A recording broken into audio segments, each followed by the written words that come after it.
Well, thank you all for joining us. There are lots of friends in the room, and Mr. Secretary, just so you know, I've sworn them to secrecy about some of the things that they know about me that we don't want to bring into this conversation. So let's begin, if we may, Mr. Secretary, with perhaps the most timely and difficult question of the day. How do you feel about sleeves being rolled up?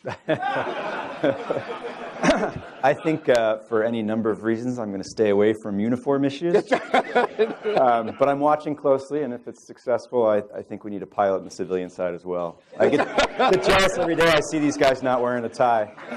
We might be the only institution left in the world that has suits 5 days a week. Yeah, I think your chief was. It was a quote from him in the New York Times, something about wearing shorts. So in the hot weather. So I'm going to vote against that. Right. There are limits. Sorry, Chief. Yeah, there are limits. A bit more seriously, Mr. Secretary, you've talked frequently about three main priorities as Secretary: taking care of people, dealing with emerging threats, and acquisition reform. And I'd like to pull on each of those a little bit. So could you talk, there's a lot of different initiatives with regard to how do you take care of people, and that means a lot of different things to a lot of different groups. When you say taking care of soldiers' families, what does that mean, and what kind of programs are you looking to institute across the Army? Well, first of all, taking care of soldiers, I think my primary focus is all based on resilience. Making sure that our soldiers can do what is asked of them, and we can get more of our soldiers into a deployable status. Primary areas continue to focus on sexual assault. I think we've done a tremendous amount of work across the Department of Defense on this issue, but more work needs to be done. Prevalence looks to be going down, reporting is going up, but one case is too many, and there's more work to be done, particularly on the prevention side. A lot of work's been done on the response side. Suicide. Even from where I sat in the Navy and the Air Force, it was clear the Army, in my view, was really leading the way on this in terms of trying to get to the root cause of it. But it's a very difficult issue to crack. We're at the same rate we were last year, just crossed over 100 suicides. And same thing, one is too many there. And then third, really, and I learned a lot of this going down to Special Operations Command, is mental health, behavioral health, and particularly getting at the stigma that's attached with that. General Brown told me once when I was visiting him that when his soldiers were out on patrol, I think it was in Bosnia, that he wouldn't sleep. And someone came to him and said, "This isn't really doing us much good, night 3 of you not sleeping." And now that was a sign of weakness, sleeping if your soldiers were out doing something. Now we teach it's one of the 3 cornerstones of resilience, the triad with nutrition and exercise. And I think we need to get at the stigma of seeking mental health. It's the most complicated organ in the body. To me, it's a sign of strength when anytime people realize they need help and ask for help. So I'd like to get after that. And then family programs, this is my second tour in Headquarters Army, but they are, this is a big institution. That's the first thing I realized my first week in the Army last year, because the inbox stacks a lot higher than it did when I was in the Air Force job. But the family programs, there are a lot of programs, as you mentioned. I'm not sure we have the oversight of them and the integration of them as tightly as we want them. It should be as easy as possible for families to reach out and find the help that they're looking for. And we have layered on a lot of programs, so it's an issue of finding out which ones are working, which ones aren't, which ones can be improved, which we might do away with to use that resource for other things that are in greater need. But mostly, as I look across the Army, I see this pace of deployment we have. And one of the things I think we need to do for those soldiers who are deploying is let them know we're taking care of their families back home. The Secretary of Defense has spoken recently about some other significant personnel changes, lateral entry, changes to up or out, and those kinds of programs. You've announced changes in retention control points. Where do you see some of the force of the future initiatives headed? Well, a lot of what the Secretary has been talking about as it's applied really is giving authorities to the services, to the military departments. So we're determining which of those we want to use and how we want to use them. But I usually will take as much flexibility as we can get. We are 40 plus years into an all-volunteer, successful all-volunteer force, and we're fighting adversaries that are using different tools and different techniques. And so I think we need that flexibility to figure out how we best want to respond. So we're working through that now. Congress will have to approve a number of these things. But I think what Secretary Carter was doing was sort of looking 20, 30 years out and saying, is this an institution, the entire Department of Defense, that will continue to be able to recruit the best that's out there? And do we have the flexibility that we need to fight adversaries that are increasingly flexible? General Sullivan mentioned in his introduction that you first came to government in the post-Desert Storm, post-Cold War era, a period in which the global security environment was changing pretty rapidly. Seems perhaps to be some parallels to today where the global security environment is similarly changing. What do you see as the principal threats that the Army's got to be prepared to cope with in the future? First, let me say thank you for all that you have done for the Army and for the association over the many years. I started in the House Armed Services Committee in '91 with Les Aspin, moved over with him to the Pentagon in '93 when he became SecDef, and General Sullivan was the chief at the time, and I remember seeing him in awe running around the mall. I would be running around the mall, and he'd be running around the mall. He had a couple people following him. I didn't have anybody following him. But for all you've done over the years, thank you and congratulations on this move. I think there's two ways to answer what's the biggest threat to the Army.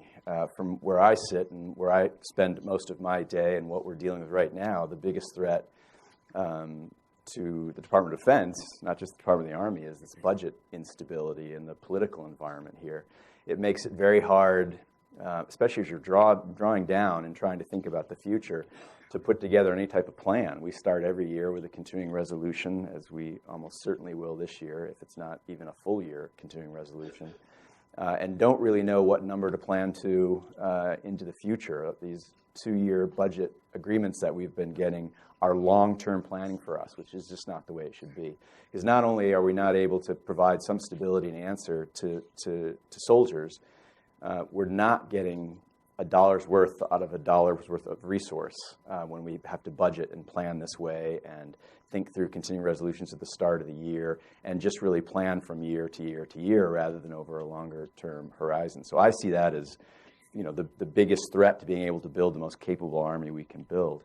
Overseas, we talked about, or sort of from the adversarial perspective, we talk about all the same things. And for the Army, the chief likes to mention this, which is interesting to think about it, how you've got many lieutenant colonels and majors who've fought one type of war and trying to get the Army trained and thinking about other contingencies, including larger, more integrated, decisive action type contingencies, is important, and we're not moving at it as fast as we might, again, because of that instability. I went over, so did the chief and others, to Poland to see parts of the Anaconda exercise, and it was interesting to see soldiers having to learn how to camouflage again, or learning how to wash their clothes in something other than a fob, actually in a bucket down by the creek. So we have a lot to do to reorient the Army for other type of fighting beyond what we've seen in the last 15 years. The third priority that you've established is acquisition reform. A lot of talk about that over the past several years. A number of different initiatives proposed by members of Congress and other entities. Where do you see that headed? And how would you assess the likelihood that meaningful acquisition reform is close by? Well, I picked acquisition reform because I thought there was a moment in time. There's obviously been more acquisition reform reports written than all the others combined since before I even came to Washington. But we have Hass and Sask chairmen who are interested in reform. We have a Secretary of Defense who, in a previous life, was Undersecretary for Acquisition. And so it just seemed like a great moment in time to try and seize some of this. And from my perspective, having been an OSD in all 3 MILDEPs now, and having done management officer jobs in all 3 of the MILDEPs as well, that bureaucracies are additive, and they usually are steering by their wake additive. Something bad happens, a process is created to prevent it from happening again, and you end up with a large process, a large bureaucracy whose job is to say no. to prevent you from making that last mistake again, as opposed to getting you past it or around it or something like that. And it becomes, inside the institution, we are our own worst enemy. And so just trying to clear some of that out, which I'm hoping we'll be able to do, to free up. Secretary Gates said something that's always stuck with me. He said, bureaucrats and bureaucracy are different things. Nobody suffers the bureaucracy worse than the bureaucrats who have to get up and fight it every day. And so my focus is trying to clear some of that out to empower people again. I think we've gone too far in the other direction in terms of oversight and prescriptive top-down management. But we'll see. It is an enormous process. There are lots of institutions, processes, people vested in it staying the way that it is. But I think we have to loosen it up. We are not fielding capability as fast as we should, and we are spending a lot of money in the process of fielding it that we could be using for resource rather than process. And I'd point out, a lot of people talk about trying to tap into the innovation and creativity of the West Coast, the other coast, but our traditional defense partners are very innovative and creative and frustrated by what they're finding in the Department of Defense as well. We need to find ways to tap into that and release it. One of the initiatives you've spoken of is a Rapid Capabilities Office. Could you tell us a little bit about what you have in mind there? So this was something I spent a lot of time on in the Department of the Air Force, and that's a much bigger office because they have a lot of the Blackwell programs going through there. But it's different from rapid acquisition. It's not meant to find ways to get everything faster. That maybe is closer to the acquisition reform issues we discussed. This is when we identify capabilities that we are seeing in the adversaries that maybe we didn't realize, or our competitive advantage isn't as big as we thought it would, where we can focus on those more quickly. Things like electronic warfare and cyber. And so it really is meant to focus on capabilities and try and get things out to the field as quickly as possible. You've taken perhaps a different approach to communicating with your Army than your predecessors. You're active in social media and other ways of communicating. How effective has that been for you? How do you see that as a way of the future? And what's your expectation for other senior leaders in the Army to capitalize on some of those same means of communication that you're using? Well, there's lots of feedback. It's a little early to tell whether it's effective or not. But the reason that I'm trying to do that is it's not just communication, it's connecting. And it goes back to what I said earlier about being 40-plus years into an all-volunteer force with substantially less than 1% of the country serving at any given time. And I think the all-volunteer force has been very successful, but that means that over those 4 decades, in my view, many others' view, there's this growing divide between those who serve and those who are protected. And that's not good for future recruiting. That's not, we're asking the country to resource the Army, to resource the military. They need to understand it better, and I think it behooves us to try and connect in as many different ways as we can. And these are tools, these social media tools that a different generation uses. I'm even learning a lot about it. I mean, the tools that I use are considered dinosaur tools and are used in different ways, but I'll use any tool I can to try and connect and tell the Army story. And that's really what this is meant to do, is to grow an audience and start sharing those stories about what the Army is doing, because you look at where we recruit geographically, demographically, economically, what have you, there are large segments of our country that we're just not connecting with. And I don't think that's healthy for the country or for the Army, especially when you think about all the many sacrifices so many people have made over the last 15 years. I don't think the country is connected enough to that, understands it enough. And so that's the goal here, is to reach a new generation of people in a different way and get them understanding the Army. One last question, and then we'll open it up for the audience questions, both here and remote. The reality is we're almost to July. At noon on January 20th of 2017, there's going to be a change in administration. If past is prologue, very few Army secretaries have transitioned across administrations. So that means potentially your time in this seat is pretty short. What do you want to do? Where do you want to go? Who do you want to see in what could be just a few months? Well, if I've learned one thing in the last year and a half or 2 years, it's not to worry too much about what my future is going to be. I was sort of sitting very comfortably as the Undersecretary of the Air Force when Ash Carter asked me to be his chief, and then I had 4 different jobs last year. So who knows? I mean, January to me is a long horizon away based on what the last 18 months have been. And if the confirmation process doesn't change, it could take a very long time for whoever my successor is to get into office.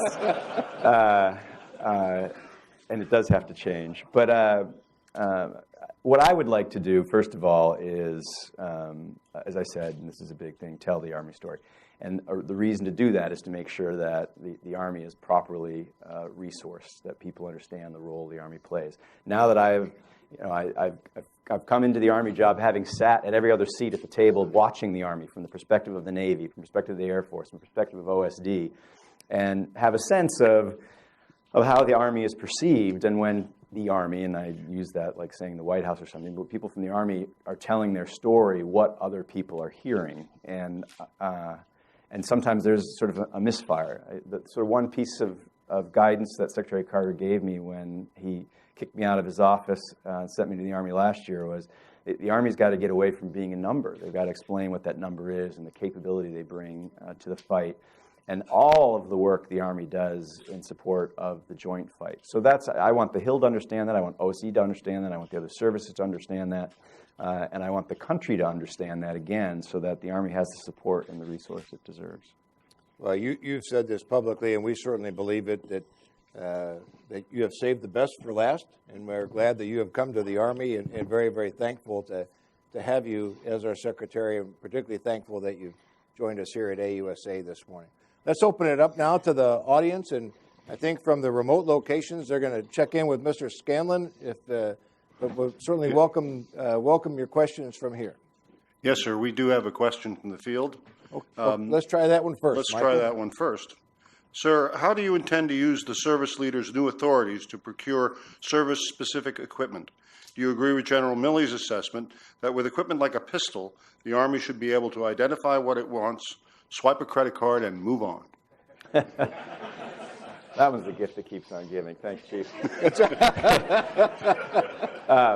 I'm just reading it. I think I don't want to speak for the Chief, especially when he's sitting right here, but I think it was the same frustration that we all feel.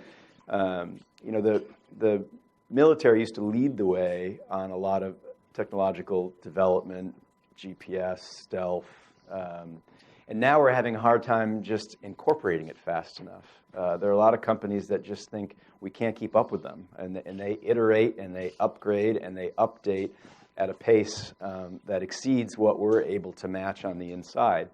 And so it's not just about being able to buy a specific thing that instead of developing it because you see it sitting on a shelf someplace, it really is trying to iterate as fast as. So these new authorities, to me, what they're exciting about is allowing us to keep up with what the private sector is doing. We're slowing the private sector down right now. From the audience, questions? Sydney? Sydney. Just a reminder, Mr. Secretary, this is on the record. All right.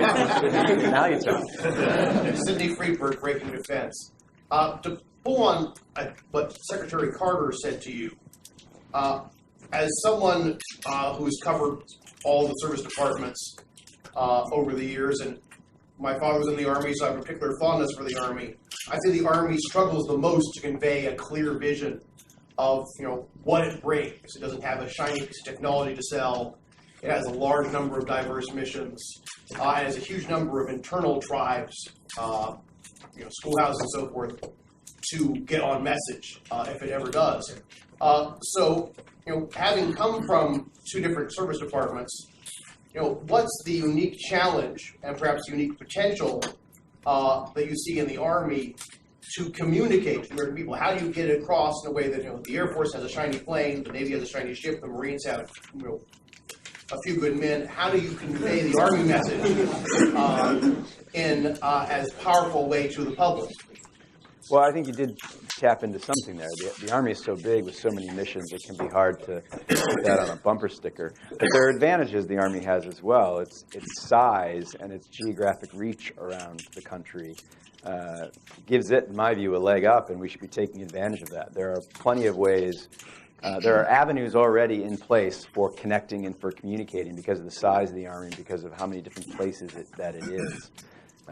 But again, we have to sort of get away. The other thing, that to get away from the number, 520, 480, 450, and that's not the number, by the way, that's the active component. When you think of the total force, you're talking about a much larger number. So I think the key is really connecting. It's looking for those opportunities to reach out to communities, the Hill, the press, inside the building, other parts that maybe aren't thinking about the Army in the way that they should. And it's the Army, I think, taking full ownership and pride of all the things that it does. I was surprised when I arrived to see how much the Army does to support the other services and how much the other services depend on the Army to do what they do, to complete the missions that you suggest they're more successful at telling. Although I'll tell you, during my time in the Air Force, I thought we had it the hardest in telling what the Air Force did. But that was the same issue, is accepting all those things that, enabler versus kinetic, and worrying about that divide when it's all about creating effect on the adversary. If I may, Joe Milley, Joe Grass, the Chief of the National Guard Bureau, Chief of the Army Reserve, have talked a lot recently about the total force that you just mentioned. And so the uniform leaders are moving in that direction. How can the Secretariat, and you as the Secretary of all of the Army, how do you help solidify that one Army, that total force concept? Well, I think, first of all, when you go out into the field, it's already pretty well solidified. I mean, you can't tell who's active guard or reserve unless you ask in many cases. And Anaconda was a perfect example of this. First of all, the interoperability that we're creating with our allies and partners is pretty amazing. But just the total force as it's integrated and mixed for these exercises and for these deployments is pretty impressive. And this had been, and Grass knows this, an important priority of mine in previous positions.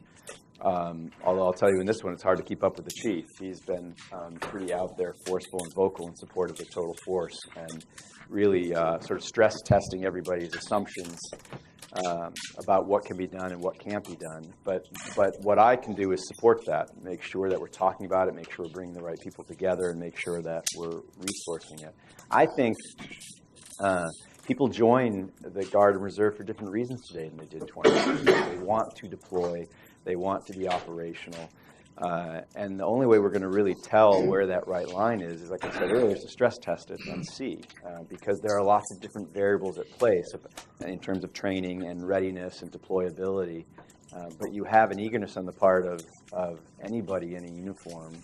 And the Army in particular, if you're walking down the street and you see someone in an Army uniform, the odds are he's in the Guard or the Reserve and not the active component. And so we can't do, as a service, what we're asked to do if we don't operate as effectively as possible as a joint force. Hey, Michael has a question. Let me just do one quick follow-up. Lots of industry representatives here. What message would you convey to them in that regard with regard to employer support to the Guard and Reserve? Well, it's an interesting issue.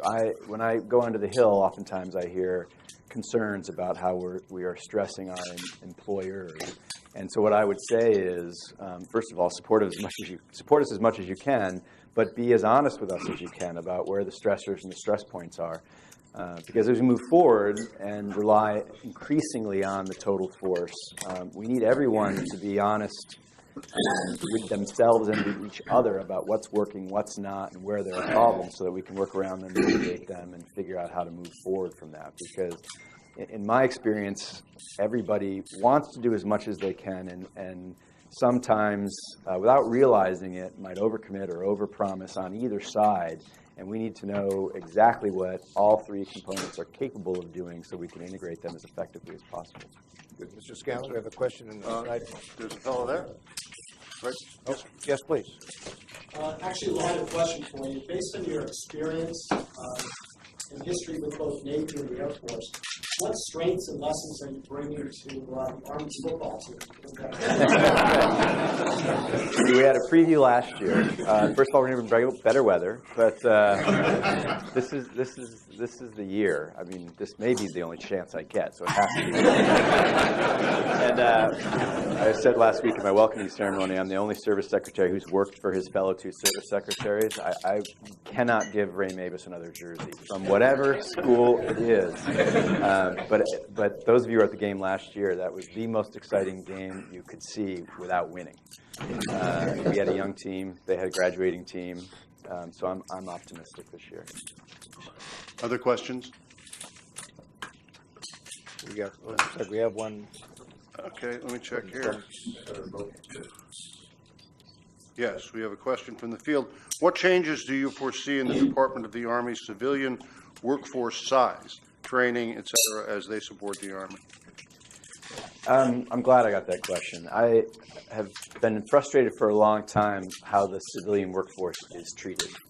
It's an integral part of what we do. All the military departments and the Department of Defense, and they get caught in the political vice every year, which is unfair and unappreciative and not an accurate depiction of what they do. And the only way I make it through the craziness of my own experience is continue to find silver linings. And one of the worst things I was ever a part of that we did was sequestration and then furloughs. We furloughed the civilian workforce. The benefit to it was I think I was acting secretary of the Air Force at the time, but I was out traveling every week, and I'd get off the plane, and the base commander would say, I need my civilians back. When we took the civilians away, they realized, and they knew this, but they appreciated it acutely at that point. These are scientists. These are technicians. These people running the schoolhouses, running the ranges. What they do is very important, and what we should be doing is making sure that our contractor, civilian, and uniformed workforce is balanced. Everyone's doing what they should be doing, and there are some places where we're out of balance, and we need to get back. But it shouldn't just be whacking the civilian workforce because the budget's going down or whatever it is. We need to do this thoughtfully and appreciative of what they bring to the table, the continuity and stability they bring as political appointees come and go and as we deploy and move those in uniform. So I don't know exactly what we'll be doing with the size of the civilian workforce as we move forward, beyond the 1 or 2 year horizons that we have. But on the second part of the question, we are trying to find ways to increase training and opportunities for those civilians that I don't think exist in proper measure right now. Yes, ma'am. Hi, Mr. Secretary. Courtney McBride with Inside Defense. A little louder, ma'am. Sorry.